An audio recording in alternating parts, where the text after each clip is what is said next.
Las llagas de Jesús nos han sanado. El amor infinito de Cristo sigue dándonos la salvación. Que nuestro interior esté siempre dispuesto a este verdadero regalo de amor. Sean bienvenidos a su programa, Dios nos quiere sanos. Reflexión y estudio bíblico con Fray Nelson. Iniciamos. Educar. ¿Qué es educar? ¿Quiénes son educadores? ¿Qué significa recibir o no recibir educación? Es un concepto, es una realidad que nos afecta, yo creo que a todos, porque muchas veces la diferencia en el futuro de un país está exactamente en la manera como nos educamos o no nos educamos. Y resulta que la educación no es únicamente tarea de los colegios, la familia es educadora. La educación no es únicamente tarea de la familia o de la escuela. Los amigos nos educan o a veces nos deseducan, si esa es la palabra que hay que utilizar. Entonces, este es el mundo en el que vamos a entrar en nuestros siguientes mini programas y hoy es el primero de esta serie de 13. Así que hay que empezar por la pregunta más elemental de todas. ¿Qué es educar? Y nos vamos, como en otras ocasiones, a las raíces de las palabras. Lo primero que notamos es que esa raíz, educar, se parece mucho a otras palabras, por ejemplo, a la palabra conducir o a la palabra reducir. Hay una raíz, un D-U-C, un duc, que está ahí y que tiene que ver con producir, que tiene que ver con aducir, conducir, deducir. Ese duc, esa raíz duc, ¿qué tendrá que ver o qué nos puede decir? Pues esa raíz duc viene de un verbo en latín, el verbo duco, que lo que quiere decir es guiar, quiere decir llevar por un camino. Y esa es la fuente común, esa es la raíz común de todas esas palabras. Por ejemplo, producir es llevar al término de un camino a través del cual se hace algo. Reducir es como devolver lo que se ha hecho. Aducir es como mostrar la conexión que hay, una conexión lateral que hay con algo y así sucesivamente. Cuando hablamos de educación, estamos utilizando una raíz que literalmente quiere decir como sacar de dentro de la persona, porque el propósito de la educación es exactamente ese. De lo que se trata es de que ese potencial que reside en cada ser humano, esa maravillosa capacidad que cada uno de nosotros tiene, pueda salir efectivamente a luz, pueda aparecer. Ese es el propósito de la educación. Entonces, nuestro primer sentido de educación es mirar al ser humano como un tesoro, como una suma de tesoros. Cada ser humano, cada niño y cada niña, cada joven, tiene una enorme riqueza. Tú que me estás oyendo, que me estás viendo, tú tienes una enorme riqueza dentro de ti, pero hay que educarla. Ese está indicando, es una raíz que indica lo que sale, lo que se saca, lo que es posible extraer, lo que es posible que crezca a partir de ti. Ese es el primer sentido de educación. Pero vimos que ese verbo duco en latín indica que hay una dirección, que hay un camino que se está haciendo. Y eso también tiene que ver con la educación. La educación es como llevar por un camino. Pero cuidado, no es cargar. El educar no es el cargar como cuando se carga un bulto. La educación no es el transportar como se transporta algo muerto. La educación supone que la persona que está siendo guiada tiene que hacer su camino. Tiene que caminar, la persona tiene que avanzar ella, pero hay que darle una dirección, hay que saber guiarla. Sabemos que la educación es algo que afecta profundamente nuestras vidas. Nada más hagámonos esta pregunta: ¿qué hubiera sido de algunas de las personas que conocemos si hubieran podido recibir una mejor educación? Podemos decir que la educación se parece mucho al cultivo de una planta o al cultivo de un campo. Allí donde se podía hacer un maravilloso viñedo, por ejemplo, que produce vino de muy alta calidad, si no hay un cultivo, si no hay un cuidado, si no se alejan las plagas o si no llega el agua o el abono a tiempo, lo único que quedará será tierra desperdiciada, tierra perdida. Y yo creo que hay vidas humanas a las que les ha sucedido esto. Y precisamente enviamos estos mensajes para que eso no vuelva a sucederle a ningún colombiano y a ningún otro amigo o amiga que pueda recibir estas palabras. Es absolutamente triste que una persona que quizás hubiera podido desarrollar un enorme potencial, por ejemplo en las matemáticas, o por ejemplo en la geografía, en la literatura, ¿cuántos posibles poetas, cuántos literatos se han desperdiciado, andan por las calles drogándose, no saben lo que valen, o quizás tienen una vaga memoria o una vaga ilusión de lo que hubieran podido ser? Pero, por Dios santísimo, ¿de qué sirve que yo hubiera podido ser una gran persona, un gran científico, un gran abogado, un gran estadista? ¿De qué sirve decir que yo hubiera podido ser si no lo pude ser? Y por eso tenemos que comprometernos todos. Todos tenemos que entrar en este compromiso con lo que significa educar. Educar una nación, educar una familia.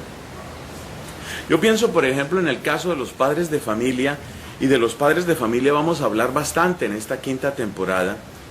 Un padre de familia, todas las oportunidades que tiene de dejar una huella positiva en sus hijos.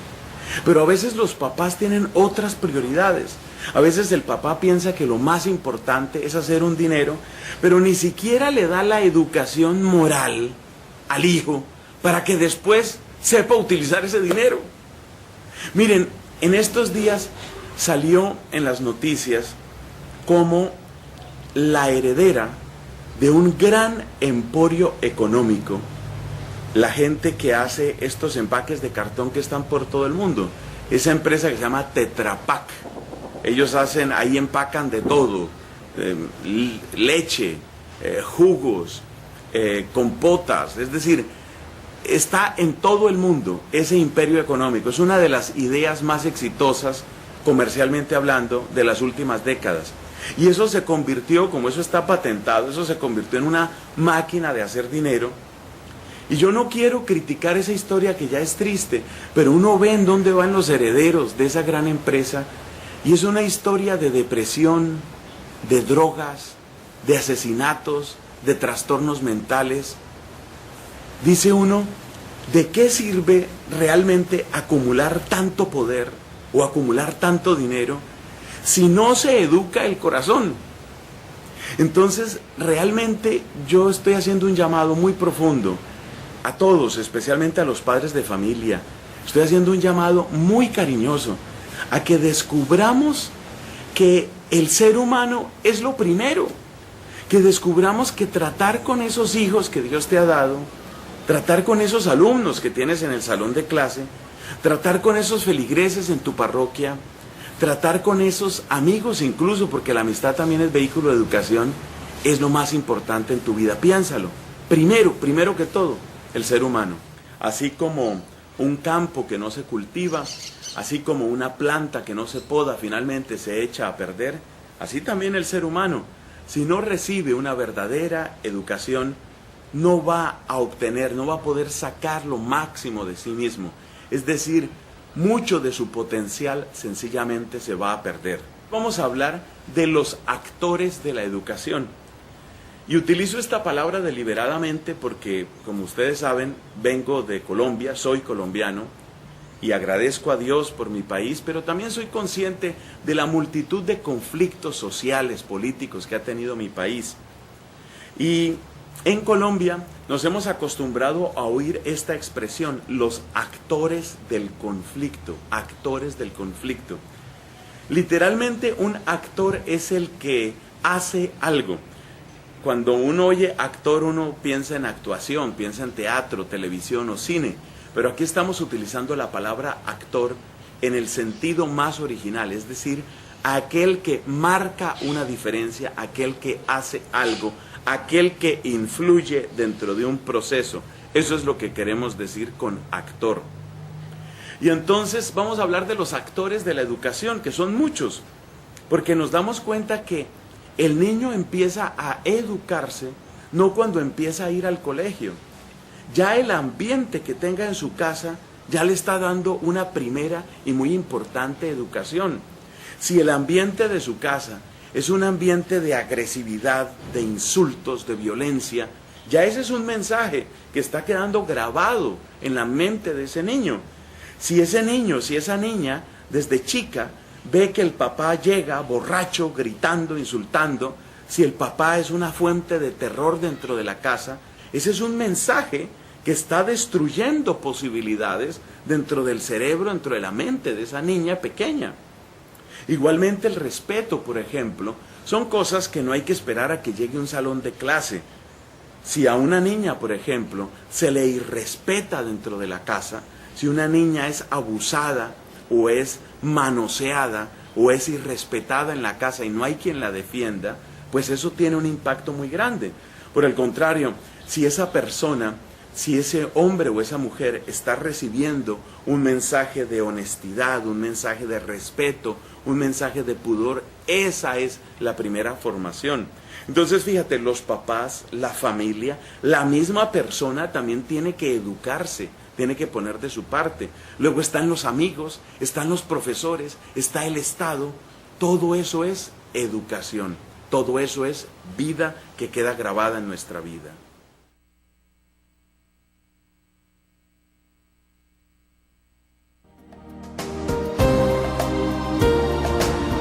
El Espíritu del Señor renueva la faz de la tierra, dándonos nueva vida a nosotros también.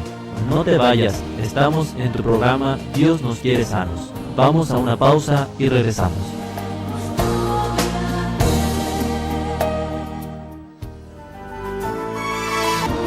¿Qué tan dispuestos estamos a recibir la sanación que viene del Señor? Gracias por quedarte con nosotros. Continuamos.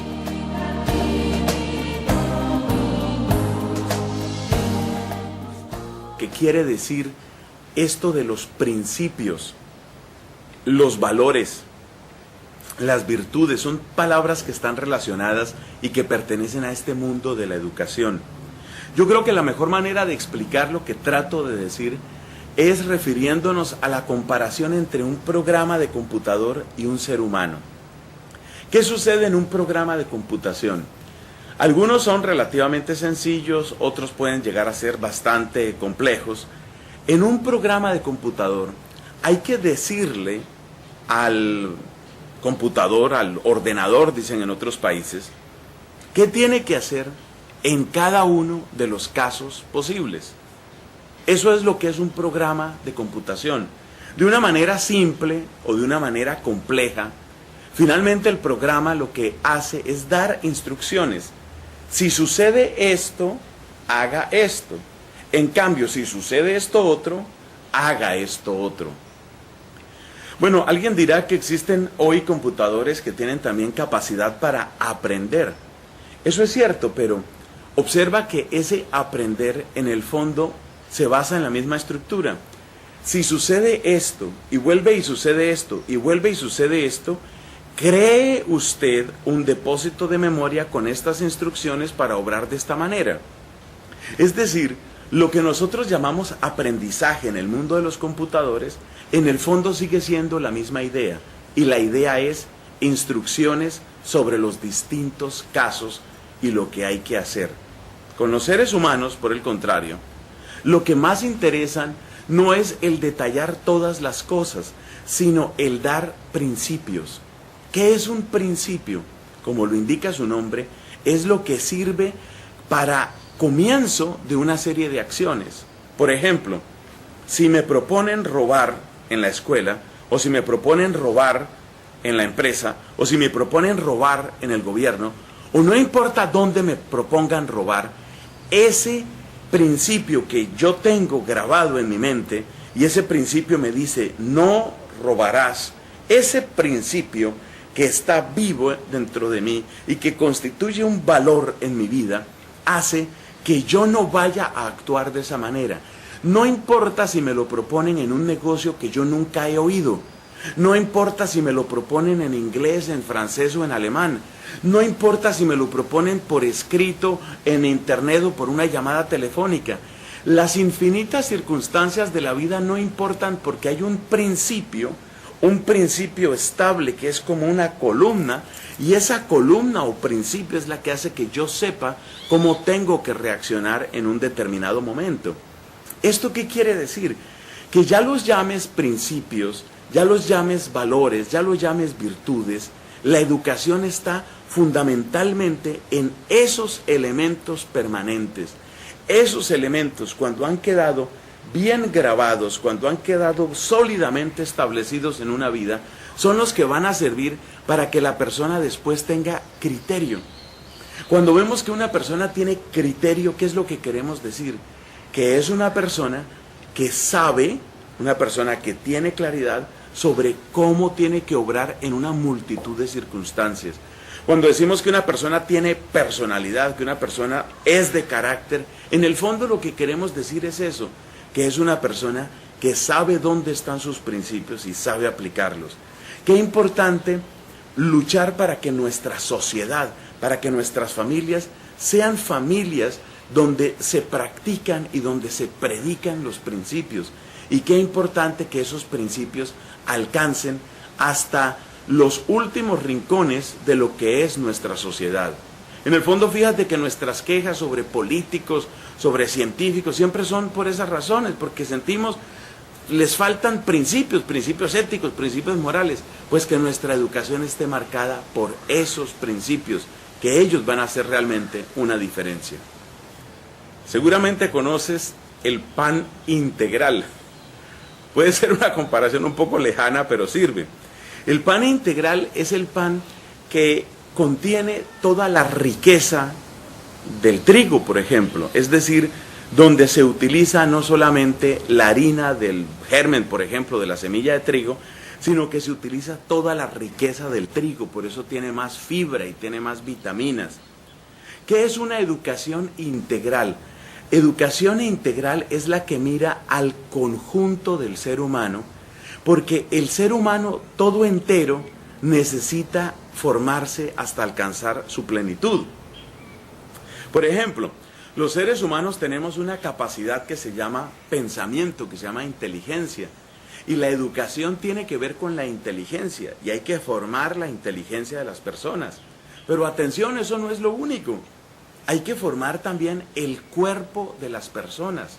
Entonces, por eso, en una buena institución educativa, en un buen colegio, la gente tiene también, por ejemplo, un gimnasio, tienen clases de educación física, tienen clases de atletismo, practican deportes. Es parte de una educación integral. Ya los antiguos romanos decían, mens sana, in corpore sano. Es decir, no solo hay que educar la mente, sino también el cuerpo, para que haya mente sana en cuerpo sano. Bueno, y además de la inteligencia y del cuerpo, ¿qué más habrá que educar? Pues mira, hay que educar, por ejemplo, la sensibilidad. Hay que educar los sentimientos. Hay que educar las emociones. Hay que educarse en la responsabilidad. Hay que educar la lengua. Es decir, si uno se pone a pensar, el ser humano realmente requiere un cuidado bastante completo, porque es como una planta. Seguramente tienes la imagen de tantos jardines, hay jardines preciosos en distintas partes. Uno puede pensar en esos jardines en Holanda, por ejemplo, o en Suiza. En Ecuador también he visto unos jardines hermosísimos. Pero cuando vemos una planta o una flor que está bien cuidada, ¿qué es lo que nos admira? Que por donde tú veas esa flor o por donde tú veas esa planta o a cualquier rincón que tú vayas de ese jardín, hay hermosura, hay belleza. Así ha de ser el ser humano también. Qué tristeza es conocer personas que, por ejemplo, tienen una gran inteligencia y a veces incluso saben hablar 2, 3 idiomas y son ágiles y su pensamiento lógico vuela como si fuera una computadora. Pero va uno a tratar con la persona y es una persona capaz de traición, una persona capaz de engaño, una persona que carece de una educación en valores, entonces la decepción es grande. Esto lo menciono para que nosotros, por contraste, podamos tener muy claro lo que significa una educación verdaderamente integral. Y cada uno también tiene que preocuparse de esto, porque, a ver, decíamos en otro programa, hay distintos actores en el tema de la educación.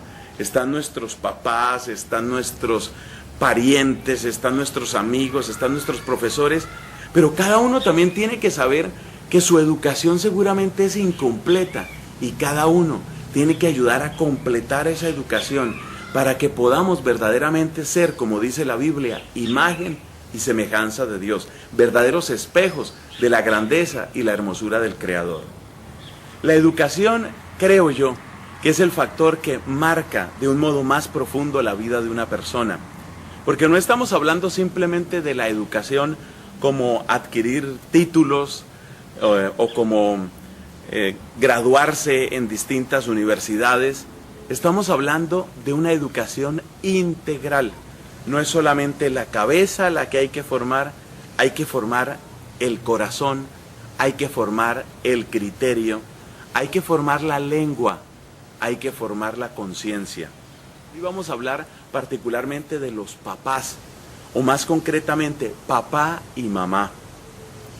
Hoy creo que es uno de los asuntos que se discute más, porque hay gente que dice que se puede tener dos papás o se pueden tener dos mamás, o que una mujer quizás no quiere quedarse sola, entonces se hace embarazar porque quiere tener un hijo y entonces ese hijo pues tendrá únicamente mamá. A ver, admitamos una cosa, es verdad que Dios nuestro Padre puede hacer maravillas y es verdad que en las más distintas circunstancias surgen seres humanos excepcionales. Es verdad, por ejemplo, que hay personas que solamente tuvieron a su papá o solamente tuvieron a su mamá y son seres humanos extraordinarios. Estoy de acuerdo. Pero el hecho de que haya esas excepciones no debe quitar de la mirada cuál es el ideal, cuál ha de ser el criterio que hemos de buscar si pretendemos una sociedad en las mejores condiciones. Y yo creo que las riquezas propias de la psicología del hombre y las riquezas propias de la psicología de la mujer son, por una parte, maravillosas, notables, y por otra parte, complementarias. Entonces, si un hombre, por ejemplo, quedó viudo, o si una familia, una pareja se destruyó y quedó un hijo que se educó solamente con el papá y llegó a ser un gran hombre, bendito sea Dios. Lo mismo puede pasar con quien se educó solamente con la mamá. Pero yo creo que como criterio general hemos de buscar que las familias tengan papá y mamá y que tengan una enorme estabilidad, porque esa estabilidad de la pareja es la que luego se va a convertir en estabilidad de criterio, estabilidad de afecto, estabilidad de propósitos para esos hijos.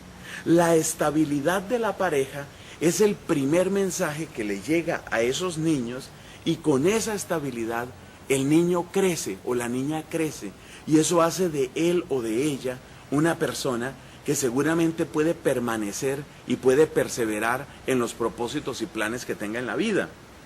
Además, no se nos olvide que los hombres y las mujeres solemos tener diferencias en muchas cosas y que de ambos se puede aprender. Por ejemplo, es frecuente que la mamá, si ve el esfuerzo que hizo el niño, pues la mamá premia sobre todo el esfuerzo, mientras que el papá a veces toma un criterio distinto. Al papá no le interesa solamente el esfuerzo, sino el resultado. Entonces, por ejemplo, el niño vuelve de la escuela y entonces dice, hoy aprendí a pintar, y trae por ahí su pequeño cuadro que hizo. Y entonces la mamá se conmueve y seguramente llora, y mi niño ya es pintor y todas esas cosas. Y eso está bien, ese es un mensaje importante. El papá lo recibe con afecto, pero también le va mostrando que tiene que mejorar el cuadro. Entonces fíjate cómo el uno y el otro están dándole una complementariedad. Por algo Dios nos hizo distintos, no es opuestos, nos hizo distintos para ser complementarios, y esa complementariedad de papá y de mamá hace un enorme bien en la educación de los hijos. ¿Qué tan dispuestos estamos a recibir la sanación que viene del Señor? Gracias por quedarte con nosotros. Continuamos.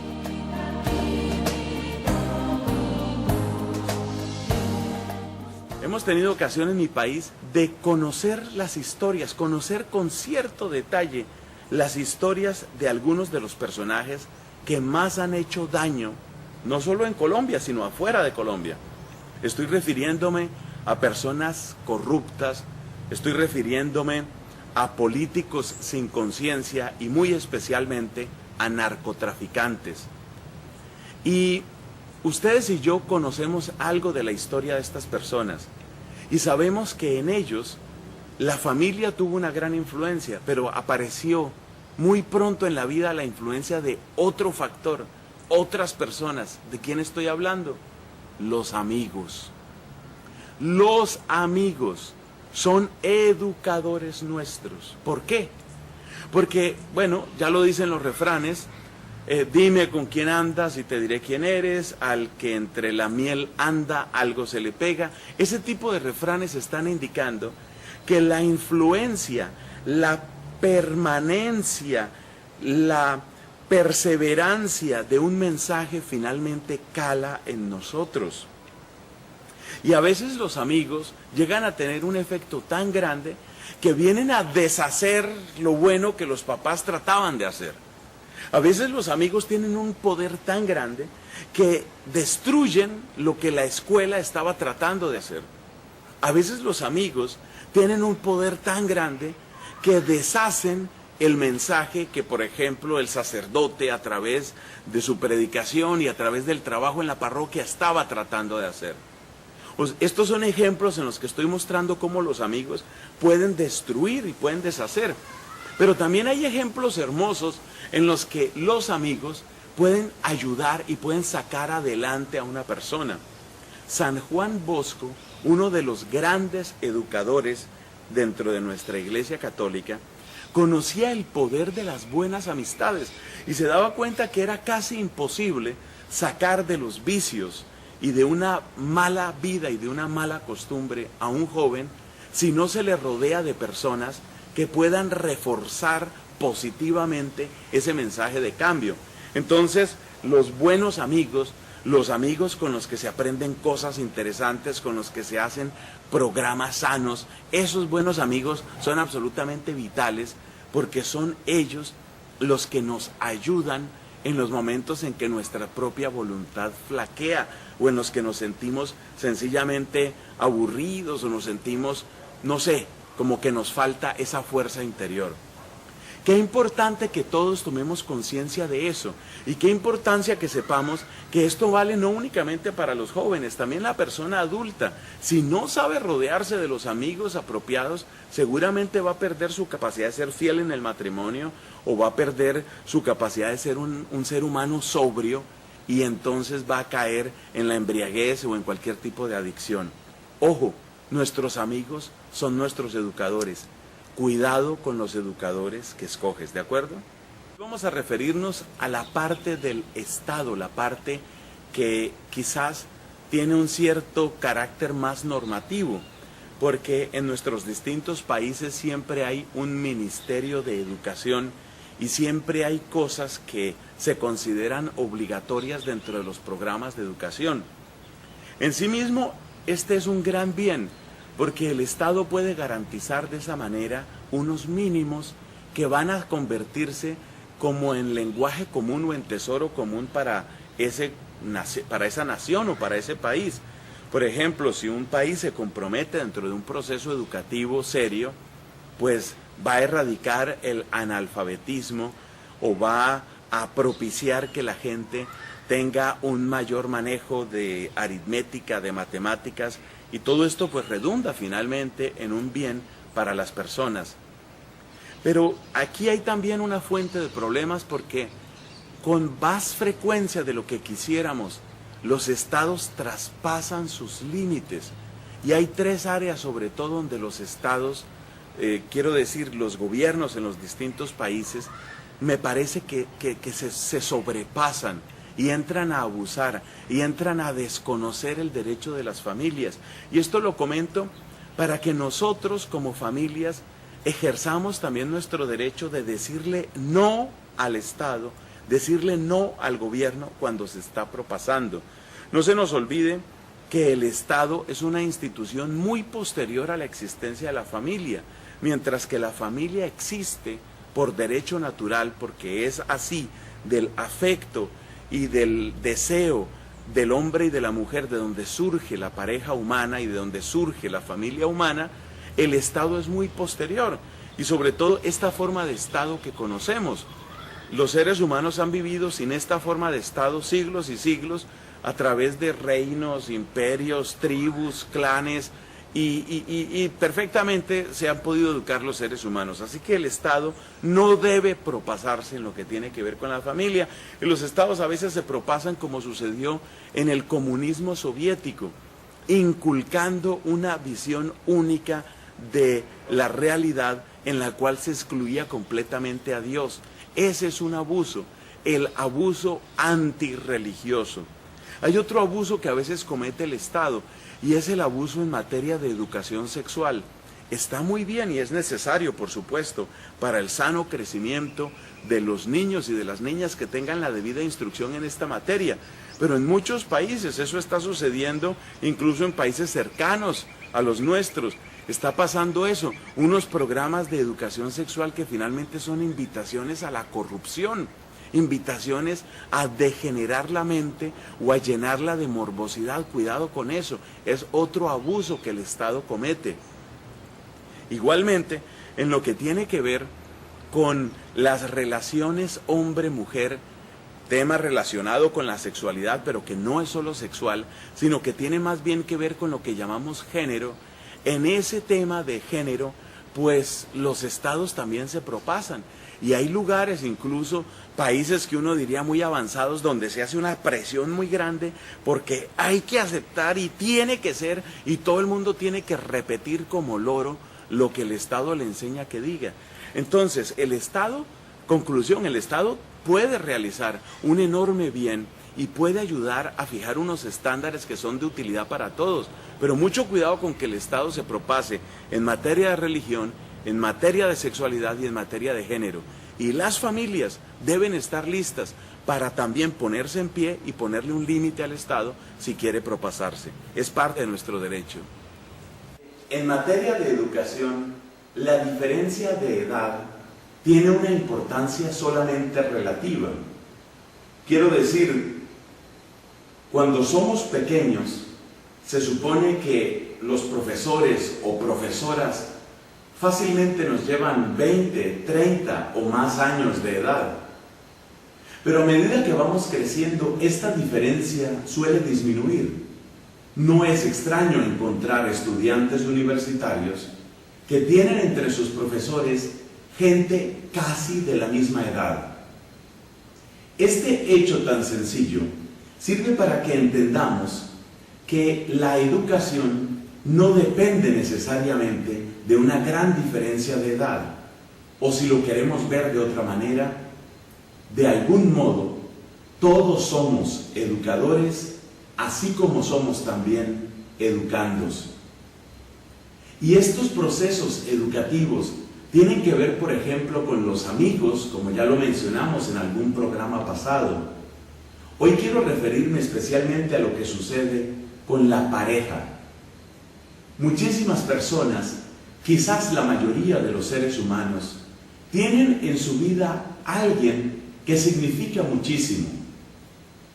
Ese hombre o esa mujer que se ha escogido como pareja, por su misma definición, tiene un gran poder sobre el corazón de la persona que ama. El amado o la amada tiene gran influencia, tiene gran poder sobre aquel o aquella que ama. Entonces, la esposa, por ejemplo, va a tener una gran influencia sobre el esposo. y el esposo va a tener una gran influencia sobre la esposa. Miremos esto desde un ángulo positivo. Esto quiere decir que de algún modo el esposo es educador en algunos aspectos en la vida de la esposa, y también lo contrario. Es decir, en una pareja bien constituida, cada uno favorece procesos de crecimiento intelectual, cultural, espiritual en su pareja. Observemos que en el ritual del sacramento del matrimonio en nuestra Iglesia Católica se habla de esa unión en la alegría, en el dolor, en la salud, en la enfermedad. Esa unión se convierte en una cadena si no es unión para crecer, unión para vencer obstáculos, unión para llegar a ser un mejor hombre o una mejor mujer. Esto quiere decir que está inscrito en el sacramento mismo del matrimonio, que haya esos procesos de educación. Y esto también significa que ambos han de llegar al matrimonio con el deseo expreso de ser formados y de ayudar a formar. La inflexibilidad, la intolerancia, la excesiva dureza no sirven para otra cosa, sino para poner un máximo de tensión en la pareja, a veces hasta el punto de producir un rompimiento. Todo esto nos indica que en la escogencia de la pareja y en la actitud que se toma desde el noviazgo, es necesario tener esta flexibilidad de corazón y esta flexibilidad de mente, de modo que podamos recibir lo bueno que la otra persona puede aportar a nuestra vida. Es importante que la flexibilidad sea de ambas partes. No basta con decir que la mujer tiene que serlo y el hombre en cambio ya está hecho. Cada uno tiene mucho que dar y por lo mismo, cada uno tiene mucho que recibir. Que Dios nos bendiga.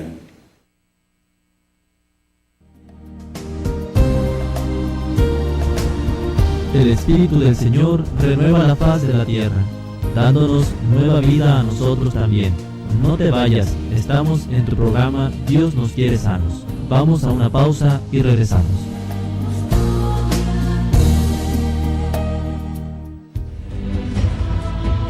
Son los primeros y naturales lugares de educación. Pero es importante tener una perspectiva abierta.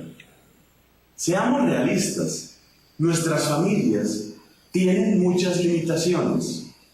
Diríamos que es natural que suceda así.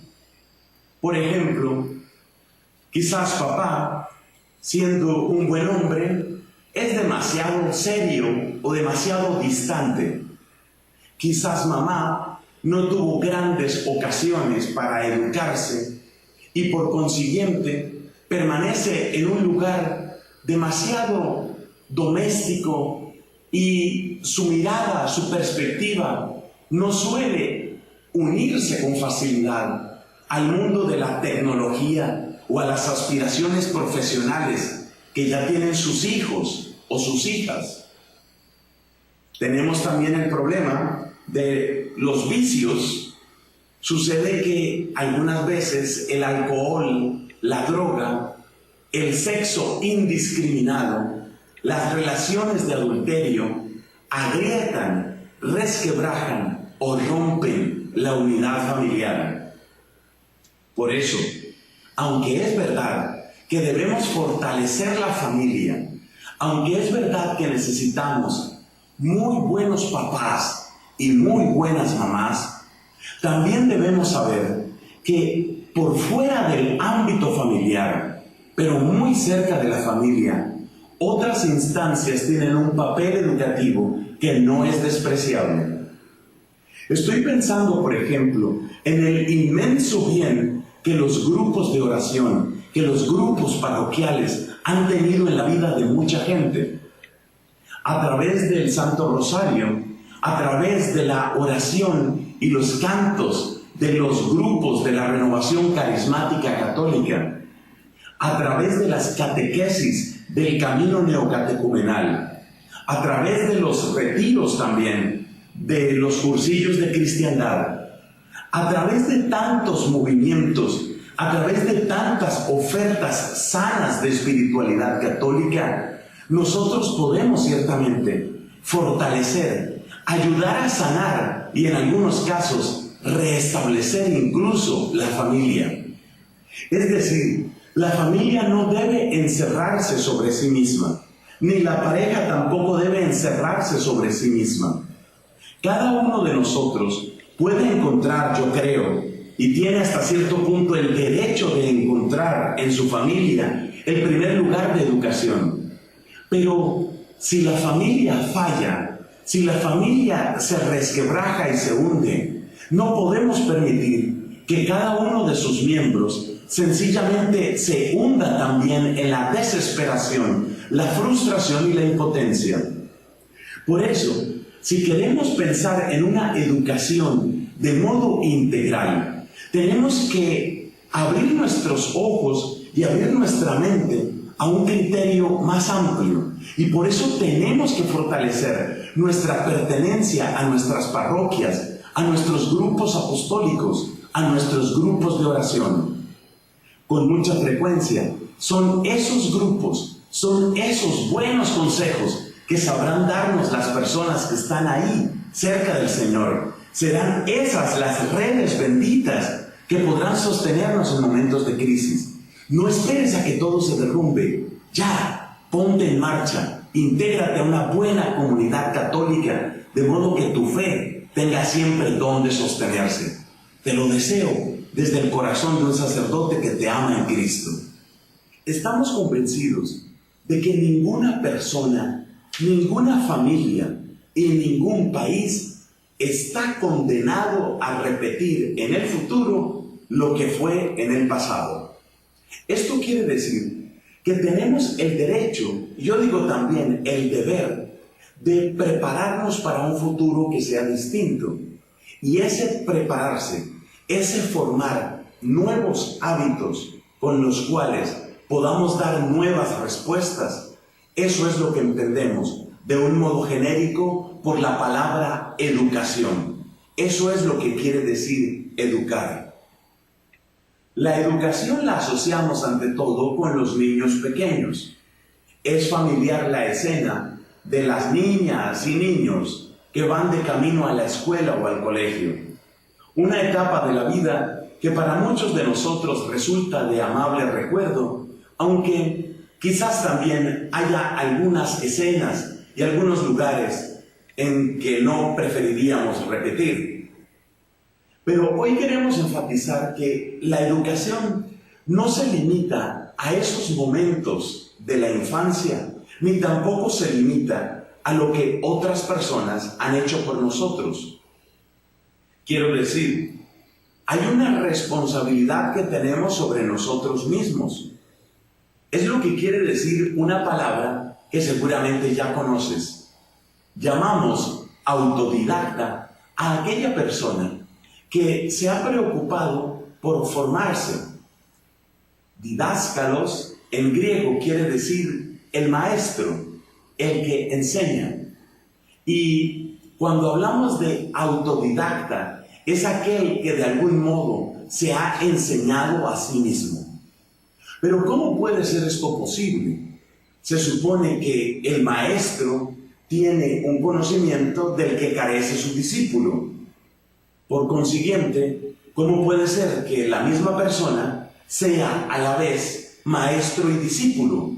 ¿Cómo puede saber algo y al mismo tiempo ignorarlo? Pues no nos referimos a ese tipo de enseñanza. Más bien nos referimos a aquellos esfuerzos, aquellas estrategias que están en tus manos, con las que tú puedes favorecer tu propia formación. Pensemos en el caso de Internet.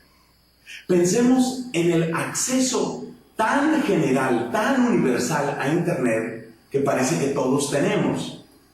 Bueno, pues hay multitud de recursos en Internet para profundizar en una cantidad de áreas necesarias para la vida humana, sobre todo en inglés, pero también en español. Hay muchísimas posibilidades para afianzar conocimientos, para mejorar lo que somos, o dicho de otra forma, para autoeducarnos.